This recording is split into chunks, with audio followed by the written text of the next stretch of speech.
Hello friends, தளபதி விஜய் கடைசியாக நடிக்க போகிற T69 படம் வருமா வராதா? தளபதி அந்த படத்தில் நடிப்பாரா மாட்டாரா? இதுதான் சோஷியல் மீடியா ஃபுல்லாக ஹாட் டாப்பிக்காக இருந்துட்டு இருக்கு. இந்த சூழ்நிலையில தான் T69 படம் பற்றின முக்கியமான தகவல்கள் வெளிவந்திருக்கு. வாங்க என்ன அப்டேட்ஸ் வந்திருக்குன்னு பார்க்கலாம். தளபதி விஜய் இப்போ நடிச்சிட்டு இருக்கிற கிரேட்டஸ்ட் ஆஃப் ஆல் டைம் படத்துக்காக 200 கோடி ரூபாய் சம்பளமாக வாங்கியிருக்கிறதாகவும், அடுத்து அவர் நடிக்க போகிறது கடைசி படம்ங்கிறதால T69 படத்துக்கு 250 கோடி ரூபாயை சம்பளமாக கேட்டதால் T69 படத்தை தயாரிக்க ப்ரொடியூசர்ஸ் யாருமே முன் வரல. அதனால் T69 படம் ட்ராப் ஆகிட்டதா பரபரப்பான ஒரு தகவல் பரவிட்டு இருந்தது.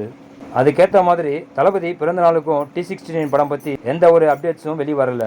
அவ்வளவுதான், T69 ஊத்திக்கிச்சின்னு எல்லாரும் நினச்சிட்டு இருக்கும்போது இப்போ திடீர்னு T69 படம் எடுக்கிறது கன்ஃபார்ம்னு ஒரு நியூஸ் வெளிவந்திருக்கு.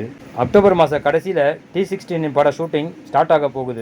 வினோத் டைரக்ஷனில் தான் தளபதி விஜய் நடிக்க போகிறாரு. தளபதி விஜய் நேரடியாக அரசியலில் இறங்குறதுக்கு முன்னாடி அவர் நடிக்க போகிற கடைசி படங்கிறதால T69 படத்தை அதிரடியான ஒரு அரசியல் படமாக டைரக்டர் வினோத் எடுக்க போகிறதாகவும் தகவல் வந்திருக்கு.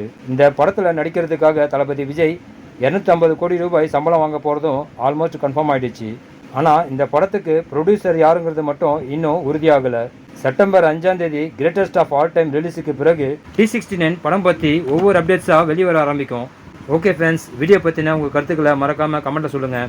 நெக்ஸ்ட் வீடியோ சந்திக்கலாம். ஓகே, தேங்க்யூ, பாய்.